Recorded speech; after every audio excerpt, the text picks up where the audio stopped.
Good morning students. आज हम आपका लेसन स्टार्ट करने वाले हैं। स्टार्ट क्या करने वाले हैं, इनफैक्ट एंड करने वाले हैं मोशन का लेसन।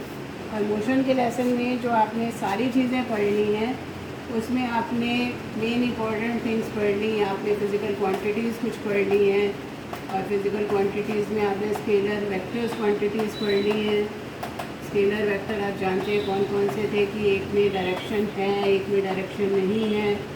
और उसके बाद आपने फ़िज़िकल क्वांटिटीज़ कौन सी पढ़ी कि डिस्टेंस है, डिस्प्लेसमेंट है, देन स्पीड है,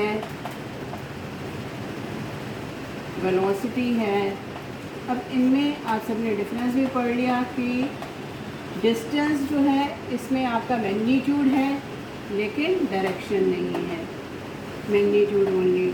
डिस्प्लेसमेंट में डायरेक्शन भी है। मान लिया कोई ऑब्जेक्ट है, वो इधर उधर वैसे ही नहीं घूम रहा, वो एक पॉजिटिव डायरेक्शन में इधर से इधर जा रहा है और कुछ डिस्टेंस कवर कर रहा है, तो इट मीन्स वो डिस्प्लेसमेंट है, मतलब उसने कुछ डायरेक्शन भी उसका निर्धारण है। मैग्नीट्यूड ही नहीं है, मैग्नीट्यूड विद डायरेक्शन, ठीक है।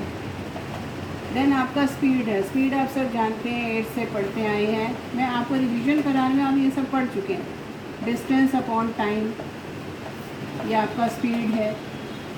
टोटल डिस्टेंस किसी भी ऑब्जेक्ट ने कवर किया एंड टोटल टाइम टेकन। फिर आपने वेलोसिटी पढ़ा। वेलोसिटी को आपने दो में डिवाइड करके पढ़ा कि एक इनिशियल वेलोसिटी है जिसको आप यू कहते हैं।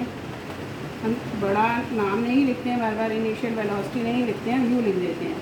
फिर आपने फाइनल वेलोसिटी पढ़ा कि फाइनल वेलोसिटी मीन्स वी है। तो वेलोसिटी में भी आपकी डायरेक्शन आएगी। वेलोसिटी भी क्या है, distance travelled upon time taken. अब आपको कुछ चीज़ें जो इस लेसन में बहुत इम्पॉर्टेंट याद करके रखनी है, वो क्या याद करनी है आपने कि आपने उनकी यूनिट याद करनी, क्योंकि आपको न्यूमेरिकल्स आएंगे करने के लिए। इसके लिए आपके क्वेश्चन की पहली चीज़ आपने ग्राफ याद रखनी है, इम्पॉर्टेंट है। और दूसरा चीज़ आपने याद रखनी है 3 इक्वेशंस ऑफ मोशन। उसमें सवाल आ सकते हैं आपके 3 इक्वेशंस ऑफ मोशन में। और 3 इक्वेशंस ऑफ मोशन बिल्कुल आपने भूलना ही नहीं है। एक ग्राफ उसका आपने तीनों डिराइव की थी। v = u + at। ए क्या है आपका change in rate of change of velocity है, t है आपका time taken. Then s = ut + ½ at²। ये भी आपकी एक दूसरी इक्वेशन ऑफ मोशन है। और तीसरा है आपका 2as = ut + ½ at²।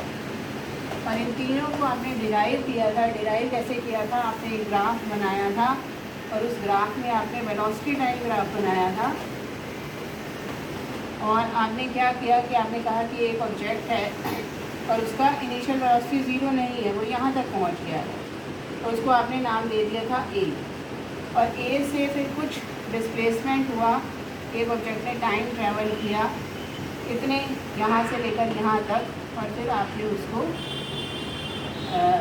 ज्वाइन कर दिया, एक परपेंडिकुलर खींच दिया। लेकिन ए के बाद उसने कुछ वेलोसिटी गेन कर ली और पहुंच गया कहाँ तक, हमने उसको नाम दे दिया बी।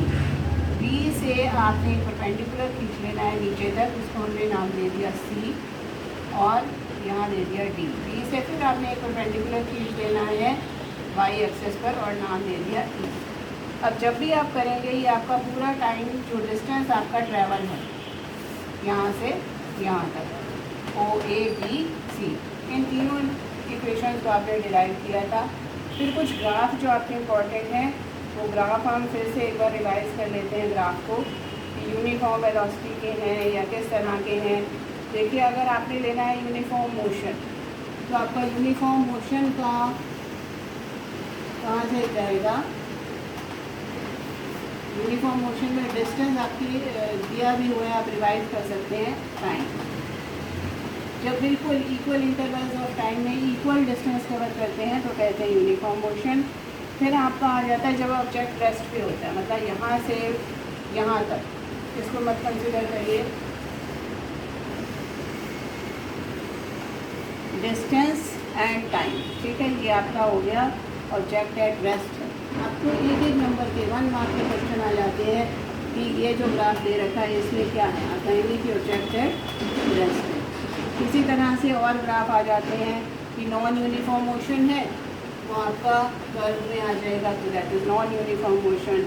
इसी तरह से एक्सेलरेशन की है आपकी जो वर्कशीट आ जाएगी, उसमें सारे एक्सेलरेशन के दे रखे हैं, आप उनको बाय हार्ट आपको याद रखना है और भूलना नहीं है। फिर जो आज हमने चीज़ पढ़नी है वो हमने पढ़नी है सर्कुलर मोशन के बारे में। और सर्कुलर मोशन मतलब सर्कुलर मोशन क्या है? सर्कुलर मोशन ये है, अगर आप एक लड़की खड़ी है या आप खड़े हैं, आपने एक धागा ले लिया है और धागे में आपने एक कुछ पत्थर बांध लिया, छोटा सा पत्थर बांधेगा, ये नहीं सिर पे आके लगे, उसको इस तरह से घुमाते रहें तो वो अपने आप एक ऑर्बिट ले लेगा और घूमता रहेगा। तो आप करके देख सकते हैं, बचपन में आपने कई बार किया भी होगा। तो वो है यूनिफॉर्म सर्कुलर मोशन। क्या है ये? Uniform circular motion. अब हर सर्कुलर मोशन क्या है? हर पॉइंट पे वो चेंज हो रहा है।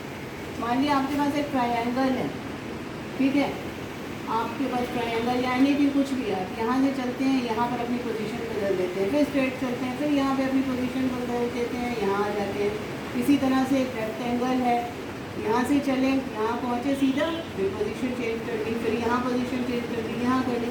लेकिन सर्कुलर मोशन में क्या है? हर पॉइंट पर ये कैसे सर्कल बन जाता है? जब हम हर पॉइंट पर अपनी डायरेक्शन को चेंज कर देते हैं तो वो हो जाती है आपकी सर्कुलर मोशन। ठीक है, अब इस लेसन को आपने याद रखना है। आपकी वर्कशीट भी इससे ही कनेक्टेड आएंगी। आज आपका लेसन ख़त्म हो गया मोशन का, और फिर हम वेडनेसडे से एक नया लेसन शुरू करेंगे। ठीक है, थैंक यू बेटा, और पढ़ाई ध्यान से करिए।